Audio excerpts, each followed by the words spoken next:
Detroit Lions not too long ago, too. Isn't that right? Way to go. Amazing.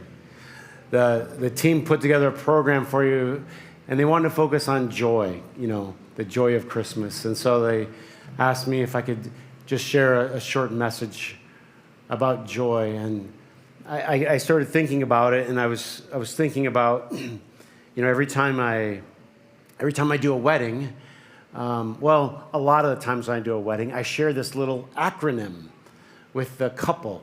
And so I did a wedding last month out in Heartland, and I shared the little acronym. And the acronym is my advice to the couple as they go into their life together, that I pray you'll always experience joy in your relationship. And so I give them this little recipe. And the recipe for joy is Jesus, with Jesus first, O, the other person, and then Y, yourself, right? Jesus, the other, and then yourself.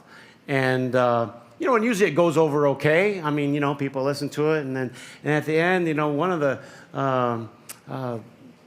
family members came up to me and she said, I think my husband believes you spell it Yog.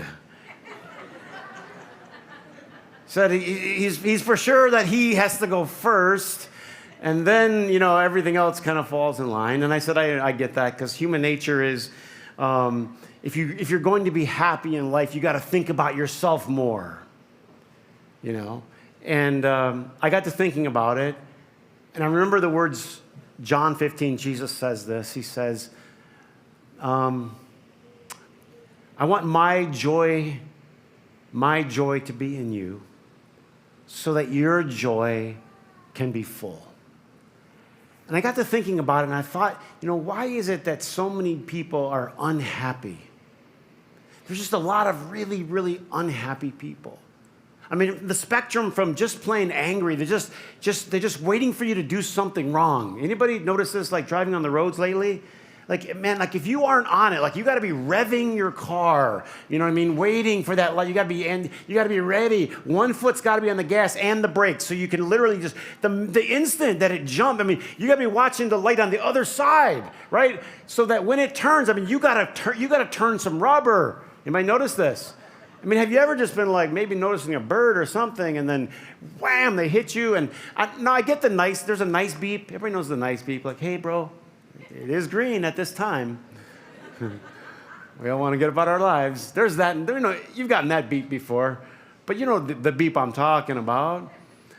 And it ranges from incredibly angry to constantly depressed and sad, and they don't have anything to live for. And I was thinking about it. Why is it that people are unhappy? And it dawned on me, I think the reason that people are unhappy is quite simply because they have grown up being told to focus on themselves. As if you are told from the time you're young, be whatever you want to be, do whatever you want to. Don't throw things on, it's because it's Christmas, but you got to temper that a little bit. That life can't be all completely. Could you imagine the disciples sitting with Jesus like around a campfire and just asking him, so are you happy doing this? Did happy enter Jesus? Was that in his mind, like sitting around as a little 10-year-old? What do I want to do to be happy? I think somewhere along the line, we've been told so many times, you should be happy, you should be happy, you should do what you want to do. And the common denominator is always what? You. And when you're always first, what you realize is you end up being last. Who said that? The last shall be first, and the first will be what? Last. The other day, I don't know where she gets it. I'm pretty sure it's from her mom, but Charlie's really bossy. Really bossy. And we go to her school the other day, and there's all the kids going about doing their thing, and she's telling kids what to do. Like, you're 4. You just do what you're told to do. How many know? But no, she has to start telling these little kids, hey, Get this one over here. I want you to stand here. And then the other day, she was having a hard day, and I said, honey, because you're always wanting people to do what you want to do. And that's how do you explain it to a 4-year-old, right? 3 at the time. That's a recipe for misery. You want a recipe for misery in your life? Just try to get everyone around you to do what you want to do all the time. In other words, when you do put yourself first, the thinking is, and that's why I think a lot of us were taught that growing up, the thinking is do what you want, take care of yourself, be what you want. And the common denominator is always you. And so here's the key. First thing, the first baby step to happiness, to true joy. By the way, Charlie's been seeing this word joy all over the place, joy. And so she finally, what does that mean? And we said to her, well, I don't know how to explain it because I'm going to try to teach you tonight that it's not this, but we've just finally said, well, it means to be happy. But joy actually means so much more than shallow happiness. But so many times what we're taught in life is just pursue being happy. And everyone's been taught this. Pursue what you want. Do what you want. Go to school where you want. And the funny thing is, when you put yourself first, you are so guaranteed to be miserable. Isn't that funny? Someone should have told us different. So the recipe is the opposite. J for Jesus goes first. It's as if we need something bigger to live for than just ourselves. How do you teach this in school? I mean, I don't know. I know now, you go to college and it's very passé to follow Jesus, right? That was so 30 years ago. So if that's what you're taught, just hold on. Don't throw the baby out with the bathwater. Don't be so quick. Because what you will find with all of this teaching that's being shoved down your throat, that you don't need any God, you don't need any Jesus, you don't need any of that stuff, just do for yourself. What now they're finding out is that recipe actually isn't working. More mental illness, more depression, more of all this stuff than in recorded history in the prosperous nation, the United States of America. Why? Because we got the recipe wrong.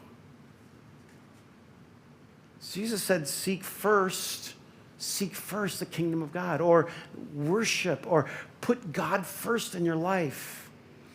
By the way, it's not because God's needy. It's not because God needs anything, that he gets some kind of kick out of worship, but it's as if you need it. You need something bigger in your life than you. By the way, it's not even about the other person, because you need someone that transcends both of you. We sang about the star. The wise men, they see the star. The star transcends. It's above. Everybody finds a star in their life. Everybody. You just got to decide, what is it going to be that in your life you're going to worship? What are you going to bow to? What's it going to be? Some people just swear, well, no, I don't need a God in my life. Then the minute you don't need a God in your life, inadvertently, you just put yourself there.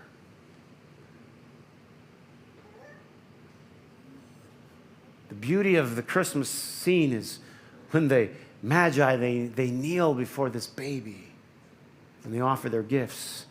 It's as if there's a recognition on the inside that there's something greater to live for than just yourself. The only way to really have joy is you got to put God first. And people have tried all kinds of other things, but it always comes up short. Then you need you got to have the other. You think, well, then if it's God, then I need to be right in there second. It's like, no, not yet. We haven't got to you yet. We're getting to you. You need to live for others.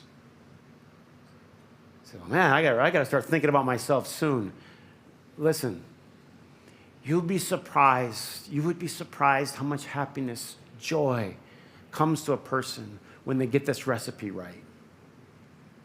O stands living for the other person, where Jesus said, love your neighbor. Love your neighbor as yourself. Don't just look out for yourself. Don't look out for your own interests all the time. Can we find joy in life when you get something? Jesus said it this way, pick up your cross. I'll say it this way, find something heavy to carry. Or maybe the best way to say it is this, the only way to really find real joy in life is to find purpose in life. Purpose is what you do for the world around you. Purpose, something to live for, a cross to carry, a way to serve the greater world around you. That's what gives you meaning in life. I mean, sure, we all like to go have a vacation and sit on the beach and whatever your vacation is, and get a drink with a little umbrella in it. But if you did that every single day of your life, you'd be so bored. You'd so despise yourself. You say, well, I would like to try, for a couple of weeks. But the reality is you would. You could only take so much. You could only just serve yourself so much. Real joy comes from serving others. For many years, I worked with high school students, and I found this recipe to be true. Because, man, they could be the most amazing kids. I mean, I would watch them go. We would go on projects, and we'd go serve in places like the inner city of Chicago, inner city of Detroit. I take them to all these places and show them, like, we're here not to do anything for you. We're here to serve others. And I would sit them all down. This is what I would do.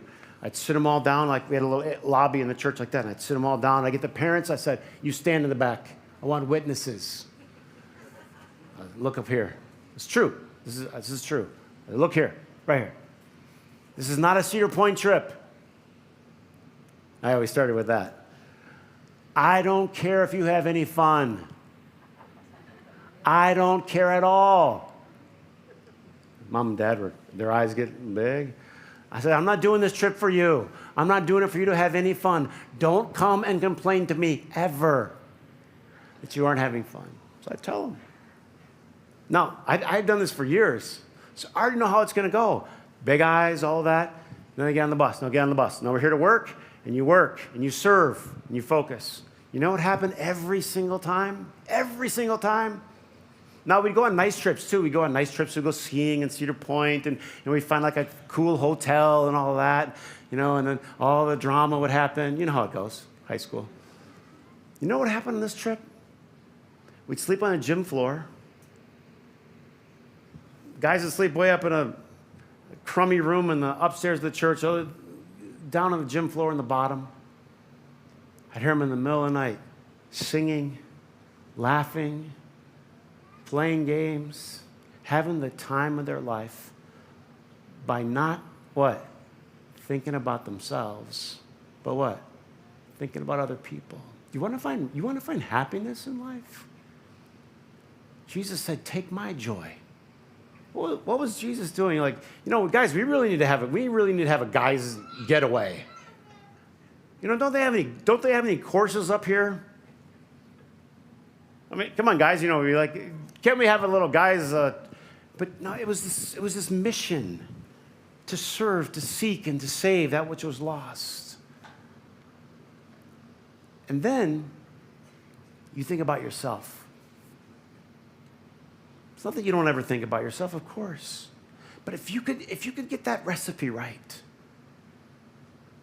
if you could put God first, truly first, put Jesus at the top, and then focus on others, serving others, doing for others, and then focus on yourself.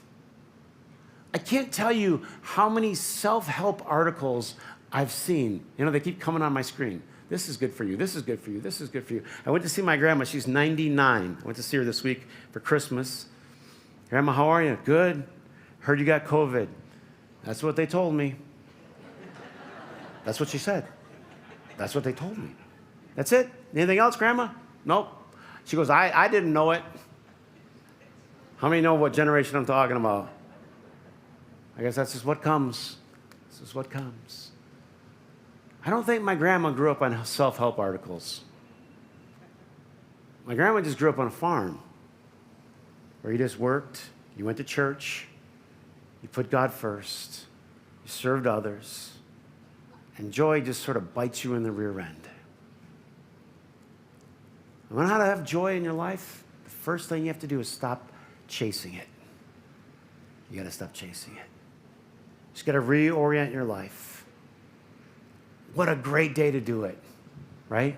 During the Christmas service, to say, God, be first in my life. Jesus, I need a new number one. I need a new number one. Jesus, and then the others, and then you. The Son of Man didn't come to be served, but to serve and to give his life.